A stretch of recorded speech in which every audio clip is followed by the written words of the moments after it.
hope that you can see in your screen the presentation. Can you see it in the screen? Can you see the Yes, Doc. presentation on the screen? Yes, Okay. Doc. Yes. So before Good morning. good morning, everyone. Thank you for this another morning that God has given us, so we can continue with our discussion, especially in the subject research. And before we continue, let us have a short prayer. Father in heaven, we thank you for this another brand new day that you have given to us, the beginning of the week. We thank you that we can discuss again with the subject research one. May you grant us the wisdom that we need, the understanding, so we can apply the things that we will learn in our daily activity, and much more, especially when we do research. We will be able to apply the principles that we will be learning or that we have learned throughout our session. Thank you for answering our prayer. This we pray in Jesus' name. Amen. Now, we will continue with the documentary research methods, but we will not deal more on this. I'll just give you the ideas on the different data collection in research method, so that we, in conducting actual research, we are already familiar. But we will also deal with how to propose a thesis, so thesis proposal. So what are the mechanics in making research? So at first you have to do research proposal, and then after the research proposal, it has to be approved, and then do the actual research based on the proposal. And of course, you have your guide, your introduction, you have your statement of the problem, and then you have your methodology. So the methodology are the guiding implementation of your research, especially if your research is what is this? You will conduct survey, or you will conduct documentary research. That's why I am exposing you on the documentary research, because in theology it's more of documents, dealing with books. You will not be going into the field, conducting interview, etc. Especially in biblical research, your main material is Bible. Of course, not only the Bible, but in dealing with research, in-depth research, of course, there you have the Bible, and you have to find out what is the meaning of the text in the Bible. And in finding out the meaning, you will be going to different documents. Now, Hello, Prof. Mr. Perral. okay. Kining, maayo siguro gamay iduko gamay imong laptop. Gamay lang. Kana sobra kana makita ng kagwapo ni Pastor. Thank you kayo. Okay. sige. Okay. So, in systematic searching, you will have to conduct a thorough and systematic search of documents to identify relevant information. So you will have to use keywords, your search terms, to locate relevant documents, especially when you use internet. Another is content analysis. So in content analysis, you will analyze the content.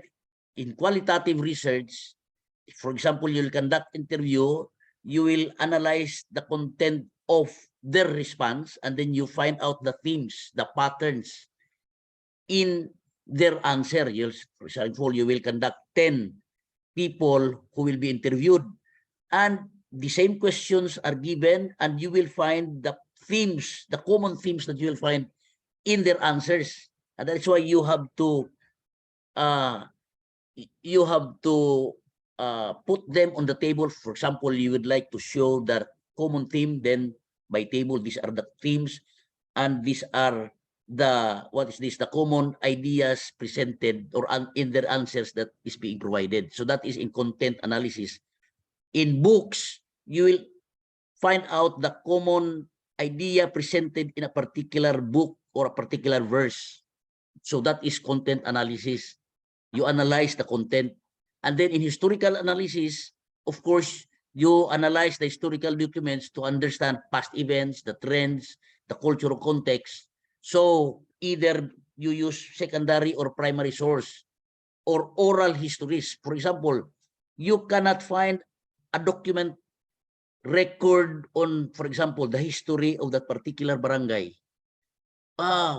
Where did they get the name of this barangay? How did they come up in arriving this name? So if you cannot find a document, then you have to conduct some interview. The oldest people, why is this barangay called this and this? Who are the earliest people residing in this place before this was called sitio, and this sitio was called this, and then later on it was renamed when it became a municipality.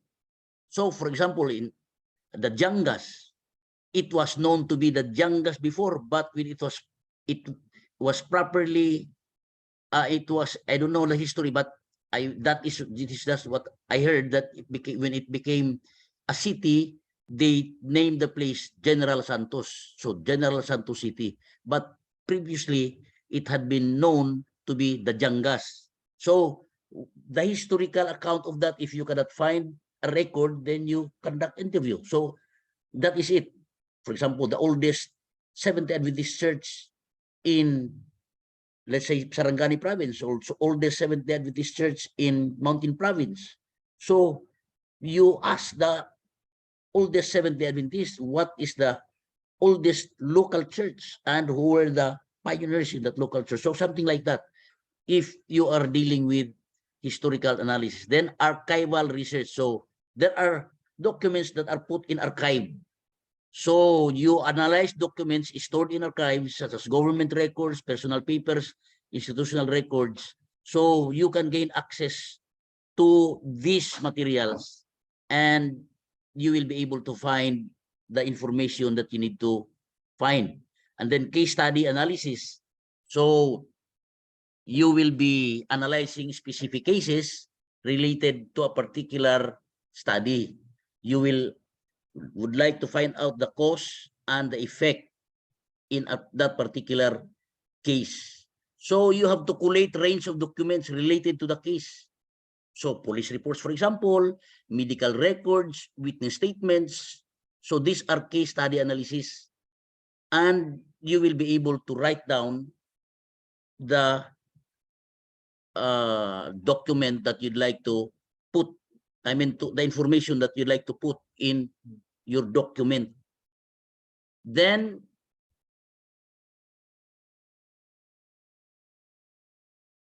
comparative analysis. So you will be comparing documents from different sources or locations, because sometimes you will find similarities and then also differences. So you compare, you can find different tools and techniques to compare documents, such as content analysis and others. So these are comparative analysis. Then literary analysis, whether that form of writing is poetic or whatever is that. You analyze the literary and the literary content of a particular document. So it is very important how it is being written. The book of Psalms, it has a different literary style. There is prose, there is poetry, etc. Then another is ethnographic analysis. So you analyze documents related to a specific culture or group to be able to understand their beliefs, their practices, and their values. So what are the beliefs, the practices, the values of the Manobo? What are the practices, the beliefs, and the values of Hiligaynon, or let's say Bilaan? or whatever, that is ethnographic analysis. So you really have to conduct study or a particular ethnicity, ethnic group, and study deeply their culture. So that is ethnographic analysis. Then visual analysis. You will be analyzing visual media such as photographs, videos, artwork, and you understand their meaning, their symbolism, and cultural context. So you have to use various methods such as content analysis, discourse analysis, etc. So you will be making some analysis, visual analysis. One that could be used in making this kind of analysis is the logo. Others could provide their meaning with the logo, but of course, the one who is authorized to give the meaning of a particular logo is the one who made the logo.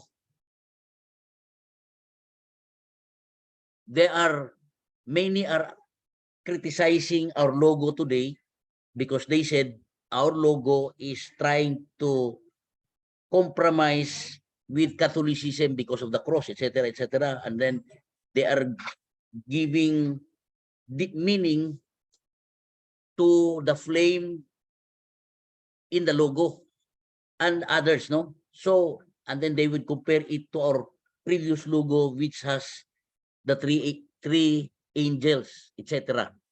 So these are visual analysis according to what you can see. And of course, the content in it.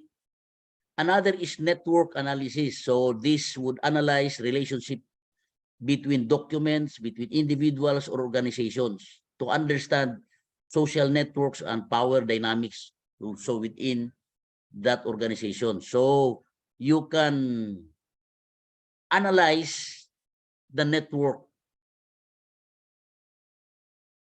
here in this kind of research. Now let's go to data analysis methods. So there is coding. You write the code or something that which you can find, that is making a label of the data.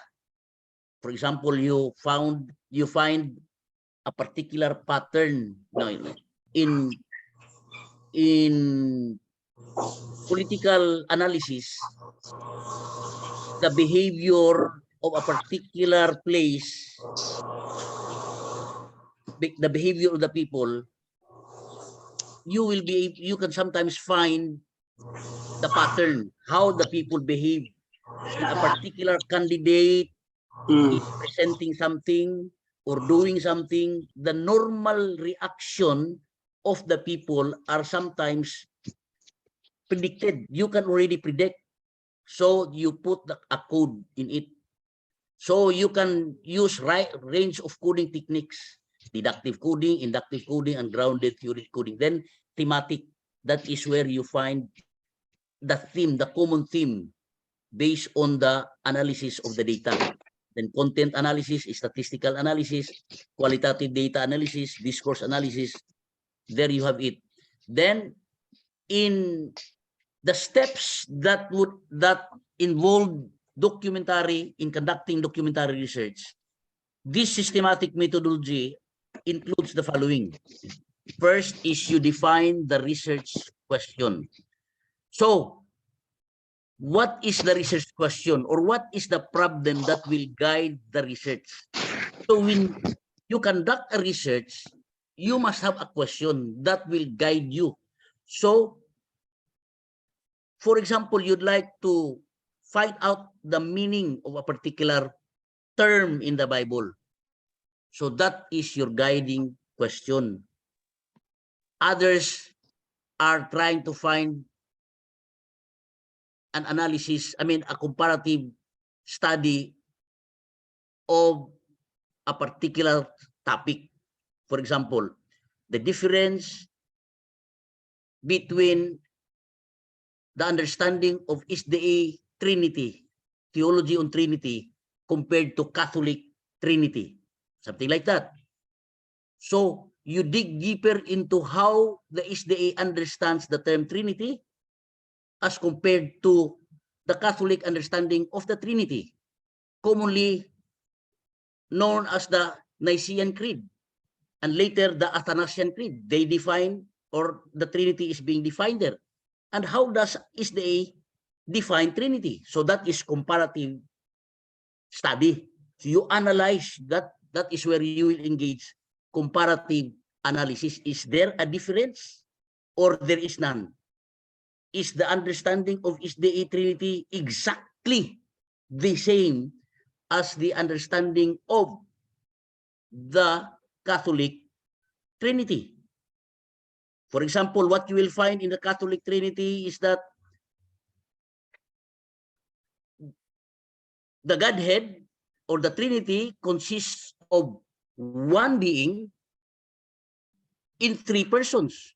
Is that how Seventh-day Adventists understand Trinity? Only one being and three persons, or the one person is equivalent to one being? So that means that there are three beings, because the three beings is equivalent to three persons. So that is how you dig deeper into making a comparative analysis, comparative study. So in comparative study, look for their presentation, their understanding, then compare. Let's say, for example, John Harvey Kellogg has his own definition or has his own understanding of the Trinity. Is his understanding of the Trinity the same with the SDA understanding that is now being held by the SDA Church? Something like that. Because others would also understand Trinity in a modalistic manner, but it is being disregarded to be a Trinitarian concept, because that is just a three manifestation. At one point in time, God is the Father. Another point in time, God is the Son. Another point in time, God is the Holy Spirit. Three manifestations in one person. But others would still call it Trinity. So these are good comparative study and analysis in dealing with something like that, in dealing with perfection. That is just an example. But then you can make a lot of comparative study and do an analysis. So what is your guiding question? Let's say, for example, you put question number 1.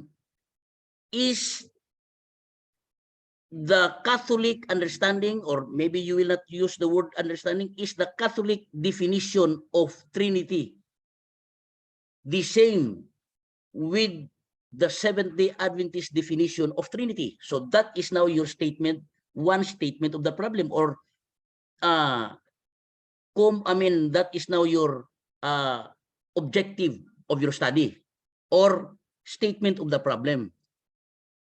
It matters also how you put the title. If you specify comparative study, perhaps your title is they understand Catholic, Roman Catholic understanding, or Roman Catholic understanding of Trinity vis-a-vis is the understanding of the Trinity, colon, a comparative study. Something like that. So you can always do your own title as long as the reader could easily get what you'd like to find out, or what is written in your, what you would like to, or what the reader would like to find out in your paper. So research question is very important because that will guide you. You may have main question and then you have sub questions. So depending on how, but we will demonstrate that later toward as we go along with our weekly presentation, weekly study. So defining the research question, and that question should be specific, clear, and answerable. What is very common is that in the conclusion, the brief answer of your questions are found. So when you want to find the brief answer of your question, you go to the conclusion. And how did he come up with that conclusion? Now you will go to the body of his study. but you know what is his conclusion, and you want to know the basis of his conclusion, you go to the main body of his study. But as a researcher, you start with a question, and then you will now have an idea what to do next because you have the question. You want to find out the answer of your question. So that is it. Is specific, clear, and answerable. Another is identifying relevant documents. So relevant documents can provide information. By the way, in research, we will go also to research citation styles, because you may be able to find something relevant information, but to cite your reference may be another problem. You may cite an information from a journal, you may cite an information from the newspaper, you may cite an information from the book or from the video, or how do you do referencing? What is the proper way in writing or in citing your reference? So there are documents relevant that you have found. In citing that document is another thing. That's why we will also study that here. So identifying relevant documents can provide information on the research question. So you may go to databases, archives, and other sources of information. But for us, if our research is biblical, so you may find a text in a particular passage in a Bible, and then you discover a problem, then you can already write a statement of the problem. For example, a passage that says in Matthew, for example, this just what comes to my mind. Matthew 10:28, it says, "Do not be afraid of those who kill your body, but cannot kill the soul. But instead, be afraid of the one who can kill both body and soul in hell." Usually, when we present our understanding of the soul, we present it as the whole person. The human being is the soul. But why did Jesus say, "Do not be afraid of the one who can kill the body, but cannot kill the soul. But be afraid of him who could kill both body and soul in hell." So Christ is trying to give us a dichotomy of what constitutes a person. There is body and there is soul. One can kill the body but cannot kill the soul. So these are two entities in man. Why is it that Seventh-day Adventist is saying that we are the soul, when Jesus said here that body is separate from the soul?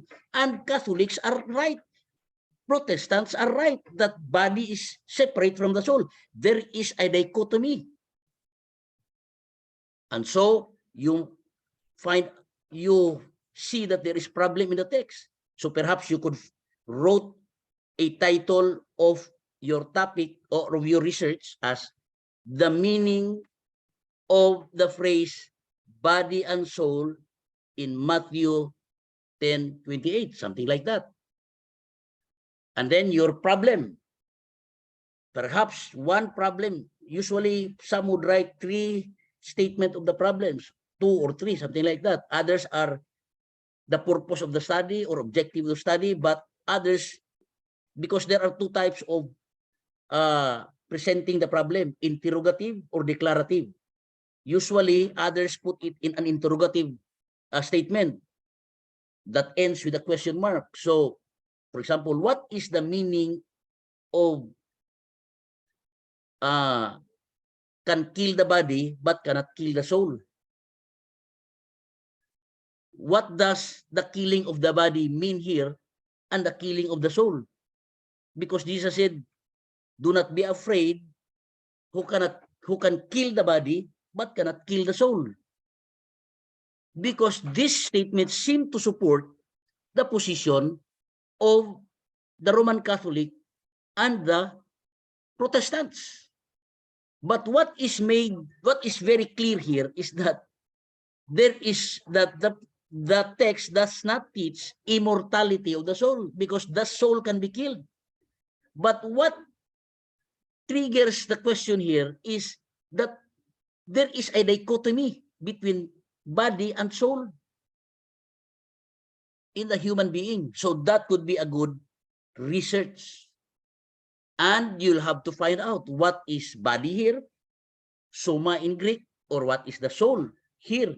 So you have to study again, perhaps the literary style, if it makes sense, linguistic, if it makes sense, historical or cultural. So all angles have to be studied so that you will be able to come up a correct conclusion. So you identify relevant documents because some understandings and some presentations of their understandings have biases.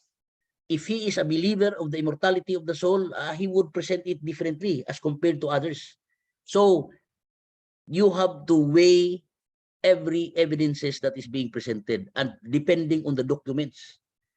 I have been trying to compare books, for example, written by Stepanovich, written by Maxwell, written by some other authors. I have, for example, in my position, 5 different books about Revelation. I would compare what is his presentation in this particular verse about this author again, another author, and you will find similarities, but you will also notice differences.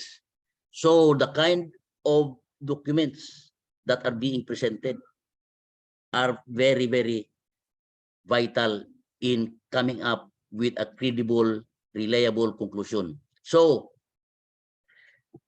evaluating the quality of the documents. So is this document reliable? Is this document valid? Is this document biased? Because even in some translations, you will find biases. So what kind of translation do you use? Others would use a translation that would support their idea, their preconceived idea or opinion. Others already, because some researchers have already their conclusion in mind, and they would just find support that would back up their conclusion, and that is bias. If you start with an open mind and then let your findings and your analysis lead you to your conclusion, then that is more reliable. But whether you like it or not, okay? Can I ask a question? Okay, okay. Okay, you have mentioned about the comparative study between the theology of one and the theology of the other. Yes. And from there, you have to derive your conclusion. Is it possible to inject my own or the researchers' own theology? Pardon, there is a sound. Theology 1 compared to theology 2, and the researchers on theology on that particular question. Again, I was not able to hear clearly because of the sound. Did you not Okay. notice the sound? Okay. Okay, can you repeat? Okay. Pardon. My question is, you have discussed about comparative or doing comparative studies. Okay. Okay. You study theology 1, then compare it to theology 2. Yes. Then, of course, you have to derive your conclusions from your comparative study between 1 and 2. Yes. Now, my question is it possible that I will also present my own theological study? Okay. it depends on the objective of your study. For example, you would like to put there what is the correct interpretation. Now you are in your, for example, if your comparative study is based on the two theology 1, theology 2, and then you make a comparison, your conclusion is, for example, your finding is there is a difference between the theology 1 as understood by SDA and the theology 2 as understood by the Roman Catholic. And these are the differences. So the difference is blah, blah, blah. Perhaps in personality or in the being issue or whatever is your finding, then that is your conclusion. But if in your statement of the problem, you will put there who among the two is correct or more biblical, something like that, then that comes your own understanding, your own analysis of how you come up with the right understanding of the Trinity according to your personal research. And then you may cite the weakness of the understanding of the Catholic, or you may cite the weakness of the SDA. For example, the understanding of the Catholic is this, blah, blah, blah, but the weakness of this kind of understanding is blah, blah. You cite and then you rebut. Or if you find another weakness of the understanding of SDA, blah, blah, blah, and then you put your own understanding. So based on your personal research. So you now have 2 points: the difference between SDA understanding and the Catholic understanding, and then you have your understanding citing the weakness of the understanding of both or of the others. So how will it go now with the title?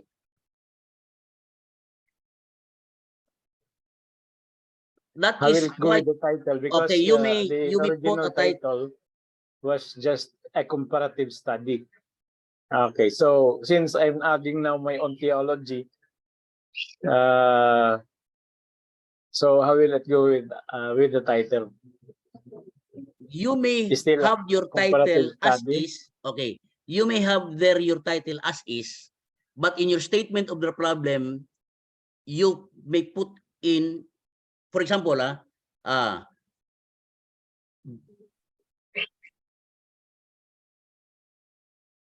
SDA understanding of Trinity and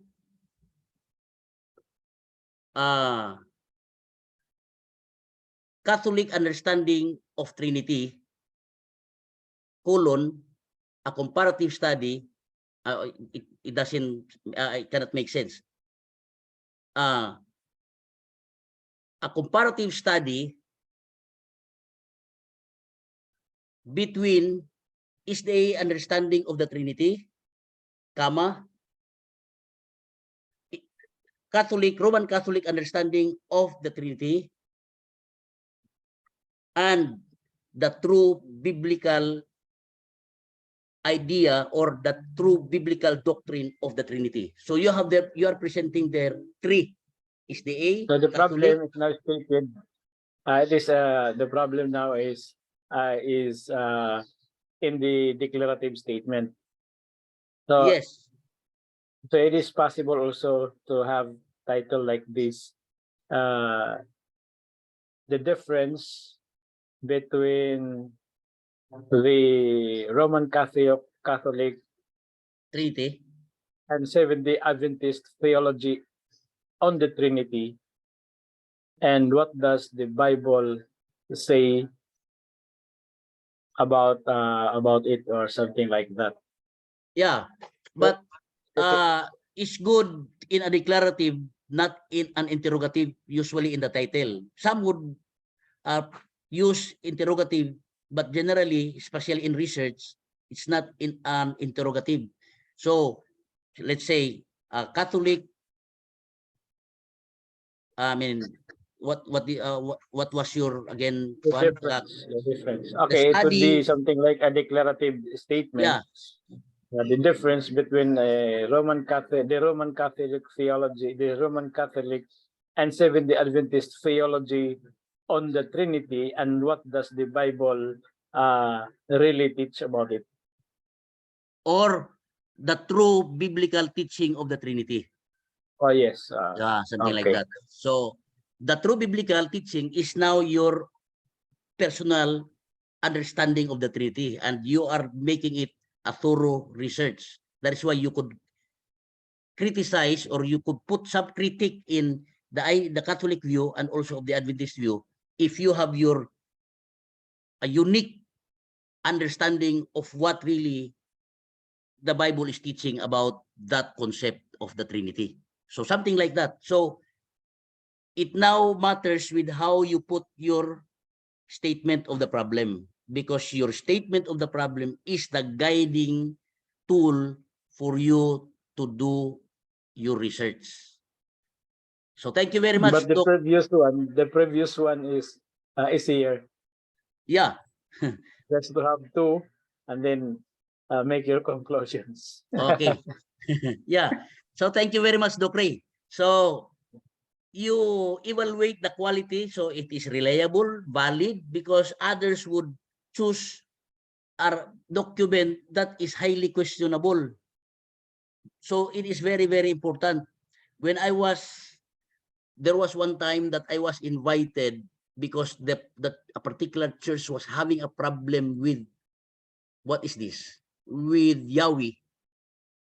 So the district leader was having difficulty, so I was invited. So I went to the church because some of the members were already convinced that it's the way we pray is wrong unless we utter the word Yahweh or Yeshua.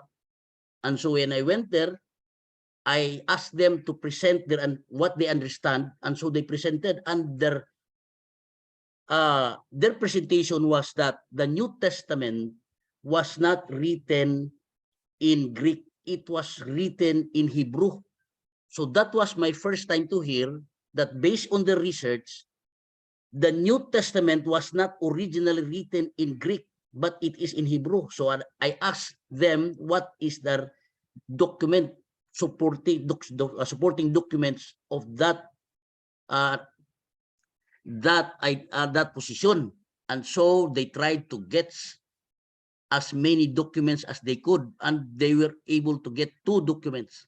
And as I scrutinized their document, I asked them a lot of questions on the validity and the reliability of the document.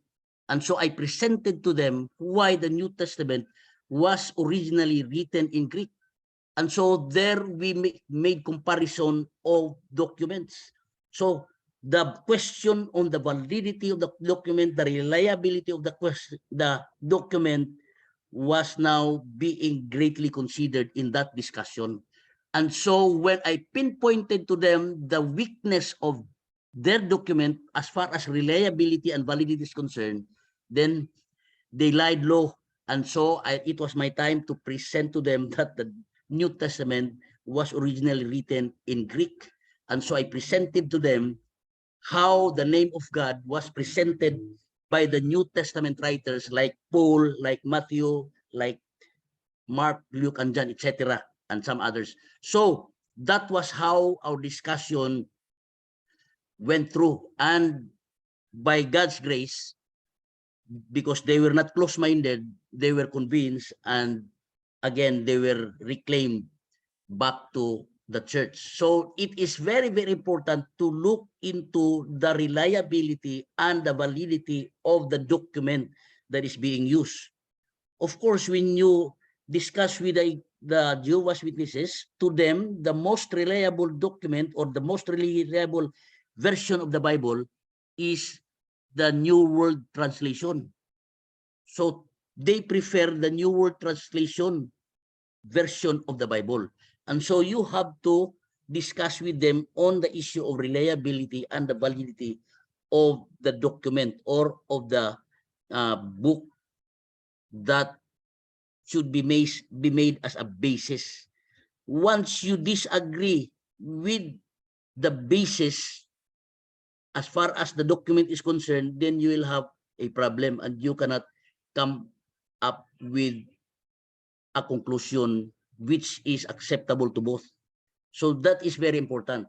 And then collecting the documents. So you have to collect in research, you collect different documents by example obtaining permission to access the documents. For example, one time when I was in UP, I conducted a research regarding, because at that time there was ongoing conflict with Israel and Palestinian, PLO, Palestinian Liberation Organization. So where would I get documents that would tell me directly with the information that I wanted to get, because I have my guiding question. So in the UP, although UP library was the biggest library in Metro Manila, I went to various libraries, but because I have to find some documents that could only be found in the embassy, so I also have to make a letter asking permission for me to be allowed entry into the library. So I was able to enter Israeli embassy, and I also was able to enter Palestinian embassy in Makati. So when I entered the library, I was able to find what I wanted to find. So that is very important in collecting documents. That is very, very important. You ask permission. So for example, police blotter, you have to ask permission before you can be given an information, for example, police blotter, because yours is on criminal research. So that is very important. Juvenile delinquency, or let's say rehabilitation. You want to find out the effect of the rehabilitation method being conducted by the government, whether it is effective or not. So you would like to find out whether it is effective or not, you have to gather data. And one of that is you go to the rehabilitation center. Either you get documents or you conduct interview kadto mga gipang rehab. So those are important things in research. Collecting the documents. In theology, of course, you have to gather different materials. Different, for example, Daniel 2. This is one of the most important topic of the Davidian. This is their expertise. They would cite that the stone in Daniel 2 does not represent Christ. The stone that struck the image. And of course, they can cite to you that Ellen White is silent about that stone. Ellen White never mentioned or never made a single comment about the stone that struck the image, that is made of gold, silver, bronze, iron, blah, blah, blah, mixture of irons and clay on the feet. Ellen White has not said anything about the stone. They said Ellen White is silent. Then what is the stone? The stone, according to their understanding, represents the 144,000. That is the understanding of the Davidian. So if you'd like to conduct research on the stone in Daniel 2:44, it would be a good research. So you might dig deeper into the meaning of that, and then cultural background, because the Davidian, of course, they would go to verse 37 that the stone was cut out from the mountain without hand. So there is a mountain and the stone was taken out from the mountain, and then it struck the image. So what is that mountain? And then they would go to Daniel 9. According to the context of Daniel 9, then the stone, the mountain represents the people of God. So who are the people of God? And then they would go to Ellen White. The people of God, God's people of today are the Seventh-day Adventists. So the mountain represents the people of God. And who is this people of God? The Seventh-day Adventists. And where is that stone cut out from? From that mountain, from the Seventh-day Adventists, there is a stone. And these are the Davidian, because the Davidian are from the Seventh-day Adventists. These are the 144,000. The message of the 144,000, the message of the Davidian is what will destroy the image. And then they would specialize in Ezekiel 9. So that is their view, and that is their understanding. Now, if you'd like to dig deeper into it, you have to make a thorough analysis, especially if you will troubleshoot a church. And that has been my experience. Troubleshooting churches that are already convinced by the Davidian. There was a church that I can cite many, but there was one already, all of them were already sold out to the Davidian teaching. And the district pastor was already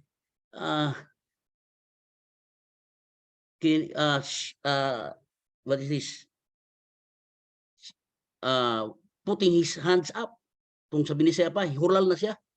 And he went to the mission and he told the mission sent a director to troubleshoot, still no avail, of no avail.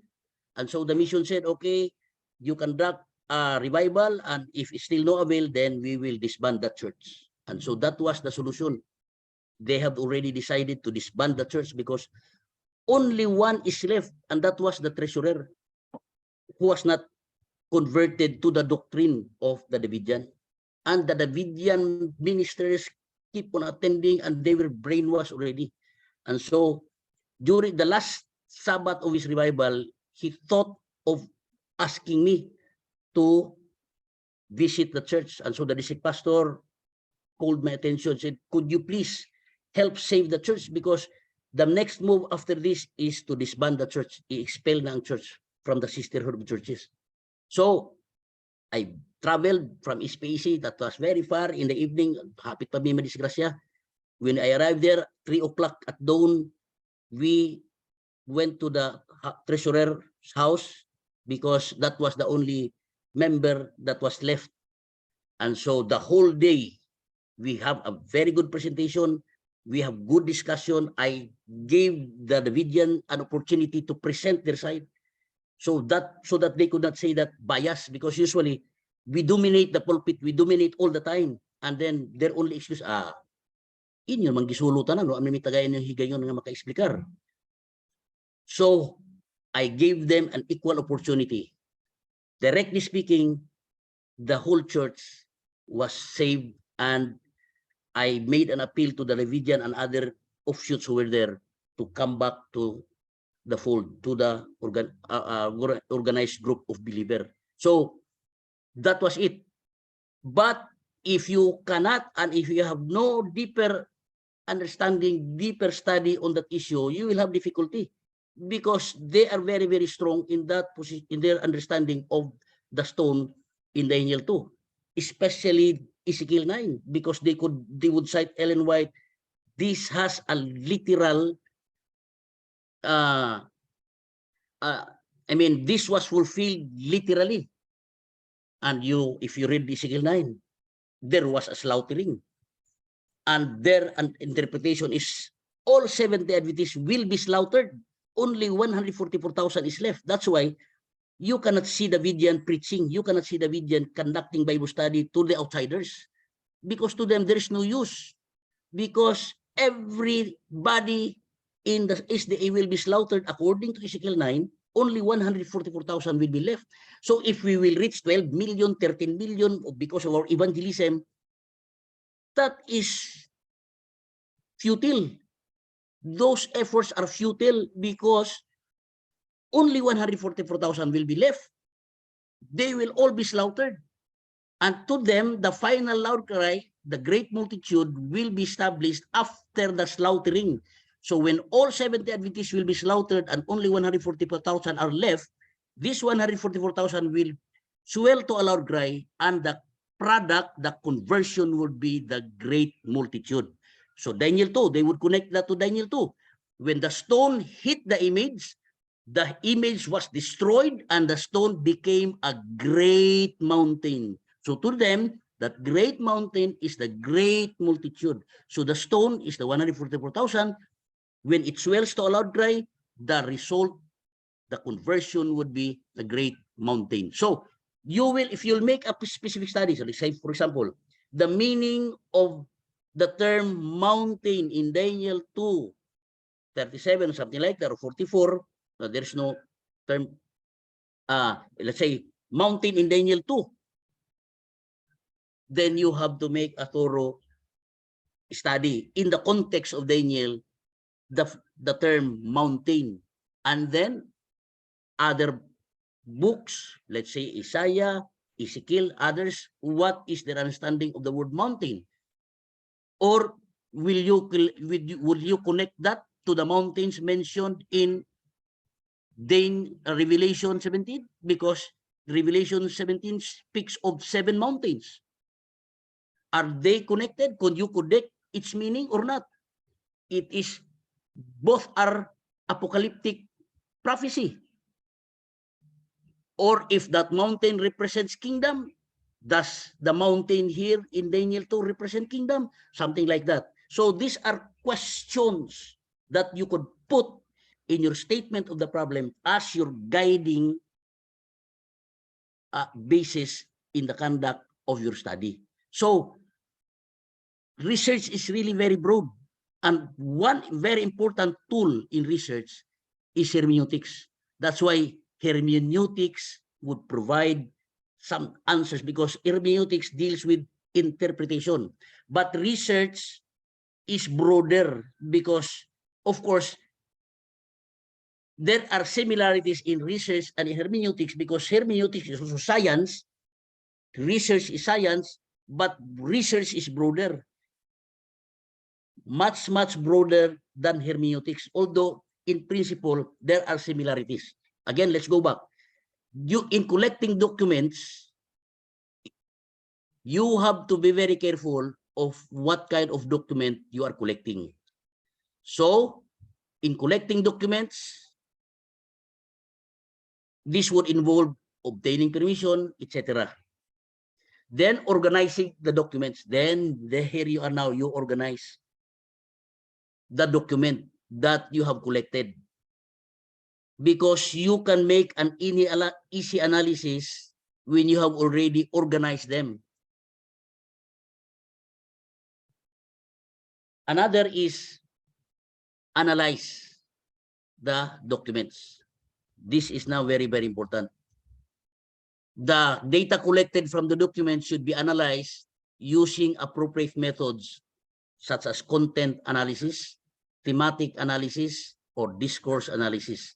So your interpretation should always be in relation to the research question, because you might go away from the research question. You are drifting far already, and that is not a good way of conducting research. And then you draw conclusions. So after gathering the data, after evaluating and analyzing the content, then you organize and then you draw your conclusion. Therefore, usually conclusion uses the term therefore. So that is now the result of your finding. You cannot make your conclusion without making a thorough analysis.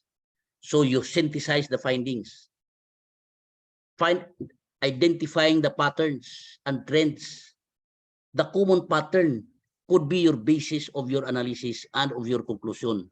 Then you make recommendations. It is very important how to make a research proposal. There is similarity between research proposal from feasibility studies. I don't know if it is proper in this class to give you an idea how to do feasibility studies. There is similarities between thesis and feasibility study and thesis proposal, but Sir, I don't think if we will be dealing with feasibility studies here. Doc, Okay. Dr. Perral. Okay, Doc. Go Okay, ahead. is there a possibility, Doc, that you can make a special presentation, or you can teach the students how to conduct feasibility studies? Okay, so I will do that. So how many meetings do we still have? We still have plenty of meetings. It depends Go, upon no? it depends upon it would be another special presentation, Doc. Say for example, if it takes 6 sessions, we will give it a time Okay, give a okay. time I for am that. willing, Doc, to present how to conduct feasibility studies and how to make proposal in making feasibility study, Be- because from Because time to time we are I asked to think make they feasibility need it. studies. Okay, okay. They need Go it. ahead, Doc. Okay, so we will be very thankful for that. We will set aside time for that to listen. I think it depends upon you if how many sessions will it take, but we will give time for that. Yeah. And we will cite some samples of how to do it, the mechanics of doing it, and then how to do it. Then Ideas on how to do it. okay. So I think they also have to do the actual conduct of a feasibility study, and I think that will be a good project for them. Okay. So thank you very much. Thank you very much, Doc. I am willing to do that. Thank you very No much. problem. Okay. So let us now go to the applications of documentary research. So the common applications include one, historical research. So historians would usually do this kind of thing. They study past events, the trends, and the social issues. When I was, after my graduation in college, my first choice was to study engineering because my interest is math. But I could not afford to take up engineering, and besides, there is problem with Sabbath. When I asked about uh, what is this classes in some other universities about engineering, and they said that there is Sabbath problem. So I immediately dismissed taking up engineering. My second was about social sciences, and I am very much interested with history because when I was in high school, I was very much interested with religious history, especially on the issue of doctrinal history. When did the Catholic Church adopt this particular doctrine, the Mariology doctrine, the Purgatory doctrine, etc. All religious history. That was my interest. So I got interested with history. Of course, there is secular histories, Magellan, Columbus, etc. History is very, very broad. If you want to be specific, the history in China, these are historical issues. There are broad historical issues. But of course, when we are interested with the history of China, how much more are we interested with the history of the Philippines? But my interest is the religious history from the early church, its development up to the time when there was apostasy, when during it's generally the common identity of shifting was during the time of uh, Constantine the Great, when he presided the council, when he presided religious meeting, though he was a pagan. Of course, he said that he was converted to Christianity, but that was a political issue.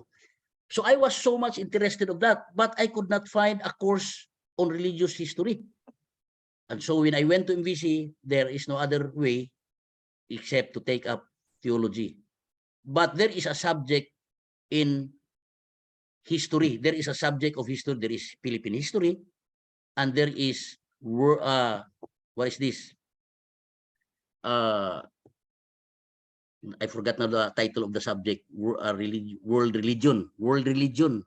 But that is just very brief. But if you dig deeper into historical research, you have to gather lots of documents, past documents. When Bakyuki tried to dig the history of the transference, the historicity of the transference from Sabbath to Sunday, I tell you, he really tried to dig deeper into documents, old documents in Pontifical Gregorian University. That is why when I was in the Vatican, that was in the year 2017. I had the chance of visiting the Vatican. Into their museum, I was so interested in looking into their pasts, the tombs of the popes, especially in the Vatican. I mean, in the Basilican Gregorian St. Peter's Basilica, because we have entered into different basilicas. St. Paul's Basilica, in Vatican it is the St. Peter's Basilica, the different tombs, and I tried to some of the label being put there, because that is very important. And when we also entered into the, what is this, the tools that were used during the Inquisition, during the during the Dark Ages, when most Christians, true Christians, were tortured. We tried to see the documents, and I tried to see the dates, the labels, etc. How they used this particular instrument of torture. And I tell you, they were all terrible instrument of tortures. And if you are a historian and you are interested in religious history, those could be a good information, documents that could be used. You take picture as your document in presenting the kind of instrument of tortures. For example, the Iron Virgin, Iron Lady, Iron Virgin.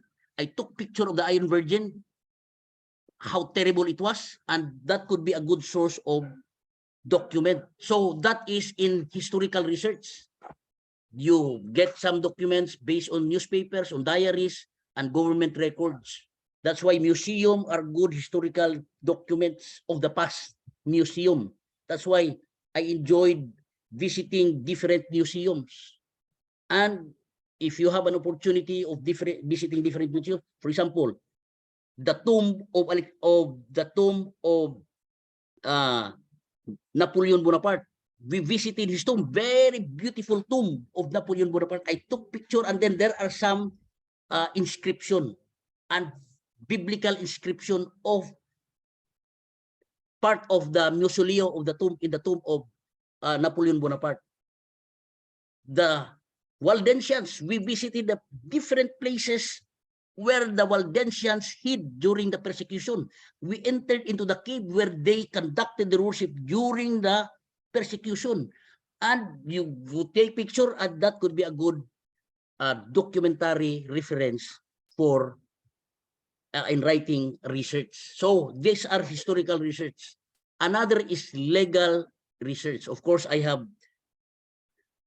the opportunity of enrolling or taking up law one semester, and I was also requested to conduct some legal research. That's why it's good that when you conduct research in legal, in the legal aspect, you know how to cite documents. That's why you will be presented here in the course of our class discussion, legal documents, how to cite some legal references, jurisprudence, from the Supreme Court. So legal research is also very, very important. You gather legal existing documents, court cases, legislation, legal opinions, and then you analyze the legal issues, and then you provide insights into the legal system. There was one case that I was asked to do research. It was a very hard case. I said, could you, because you are the research director in the institution where I am now connected, could we request you to conduct this particular research, legal research? I said, that is not my expertise. If you ask me to do theological research, that would be easier for me. But that is legal. Anyway, I will do it. So I conducted a legal research. I provided the information that I got and my understanding and interpretation, and they were all happy. Some of them were lawyers, and they were happy with the information I provided with the research that I had conducted. So legal research is very important. Another is social sciences research. Of course, you have, it varies. Political campaigns, others would ask you to conduct. That's why a group is now, a group of researcher is now having an application in the SEC. They have a name and they wanted me to be part of that because that group will conduct various kinds of research, even because especially if election is coming, one political group might ask for a survey to be conducted in a particular province, in a particular municipality. For example, a mayoralty candidate would ask for a survey whether he is strong, he has the chance of winning. And so a particular group research or researcher group could conduct it, and they wanted me to be part of it. So that is in the area of social science. Very, very important. They said, Dr. Al, election is coming. We can perhaps earn a significant amount because politicians would give amount intended for as far as the people, as far as the polls of the people is concerned, a particular province, like gubernatorial candidate, etc., something like that. And I said, it may be okay, and they wanted me to be part of it. That is social science. Political issues is just one, but very broad is the social science issue. You notice the SWA survey, and you also notice the Pulse Asia survey. Imagine 60 million voters and look at their sampling procedure. Sampling procedure is very, I will share it to you how to conduct sampling procedure here if you are engaged in quantitative research, because there are two, qualitative and quantitative. In quantitative, I will share it to you how to do sampling. There is probability sampling and non-probability sampling. Imagine they will only have Pulse Asia survey or social weather station survey. 1,200 respondents, how they did the sampling procedure, the sampling method that they use, how they distribute the respondent in, for example, Metro Manila, Northern Luzon, Southern Luzon, Visayas, Central Visayas, etc., Mindanao, and the result of the survey would reflect the actual outcome of the election. For example, politicians from senators, number 1 senator, number 2 senator, and then there is a margin of error of +3, -3. That is in quantitative research. Imagine the sampling procedure is very, very crucial. Some would like to ask, you would like to, what is this? Would like to ask the validity of the sampling procedure and also of the questions. That's why others are interested to see how questions are being drafted in the questionnaire. I have been used to making questionnaires, of course, and in fact, some researchers made their questionnaire and they would ask me to validate their questionnaire. Of course, there are procedures in validating a questionnaire, but it is very, very important that we know how to conduct research, and in the sampling procedure, especially in conducting a survey. Of course, that is one part of research. Our focus here is not on that area, of course, but I am just giving you an idea. Our focus here is biblical research. That's why we will deal greatly on biblical research, but so that you will not be ignorant of some other parts of research. That's why I am exposing you, especially in the social science. So media reports, government records, personal accounts to understand the social and cultural context of the phenomena. In qualitative, there is phenomenological study, and that is very, very important in conducting research. There is even action research, but we will not deal with that action research anymore. So there is also marketing research. There is education research and business research. In marketing, you'd like to see the consumer behavior, the market trends, and competitor strategies. You want to, is this a proper place to put in my products? Is this strategically located? Is the location strategic? Something like that for market. So those are areas of research that is also considerable. Another is education research. So education research would like to come up with policies, educational policies, practices, and also existing documents. such as educational records, policy documents, and research studies to understand the factors that influence student achievement and inform educational policies. For example, in a particular school, you'd like to conduct a study on factors influencing the students to study in a particular university or college. So you might find out or identify some factors. What are the factors? Distance factors, tuition, the what is this affordability factor, then academic standard factor, the professors, then the equipments and facilities factors, etc. The profiling factor of the professors, the theology, the professors, whether doctorate degree, master's degree, etc. These are things that needs to be considered in finding out what factors influencing students to enroll in that particular university or college. So Doc, that is it. 2 Okay. minutes. Hello. 2 minutes. 2 minutes. minutes Okay. po. So in business research, the same. So examples of documentary research, you have investigative journalism, social media research, public policy research, historical research, market research, environmental research. These are all researches that needs to be looked into. And I think this is not more important for us because our focus is more on biblical studies. In fact, Logos ends with, LIMS stands with, ends with BS, biblical studies. So we will deal more on biblical studies in this research, but I am just exposing you to other researches. So next meeting we will deal with thesis proposal. I will be showing to you how to make a thesis proposal, some details, so that you will have an idea. So you can start already. This is how to start a thesis proposal. You can start already to make a thesis proposal.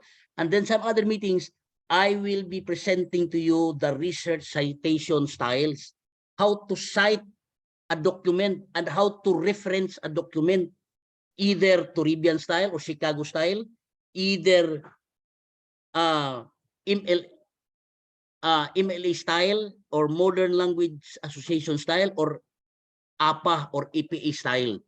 I will be presenting to you how to do it and to show to you how they are compared. So comparison of all these styles.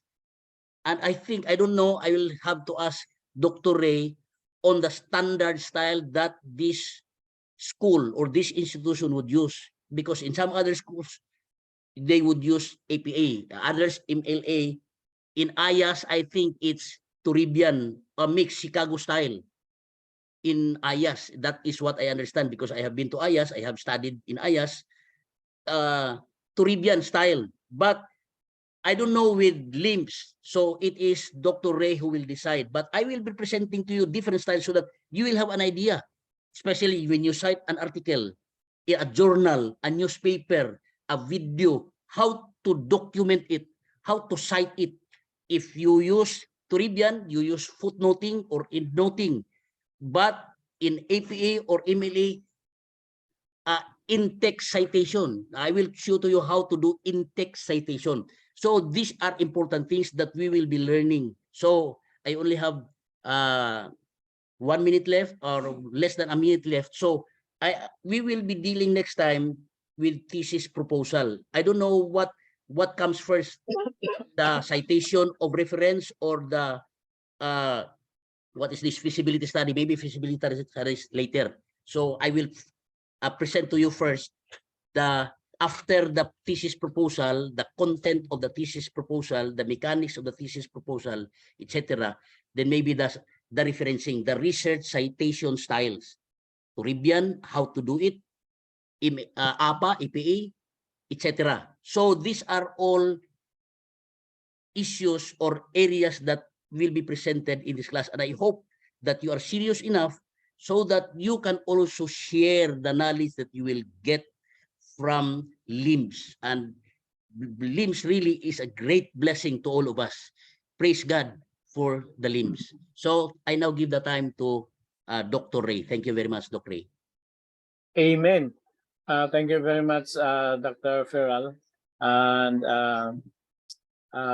if you have the book of Nancy V. Mr. Have you got a book from authored by Nancy V. Mr. Doc?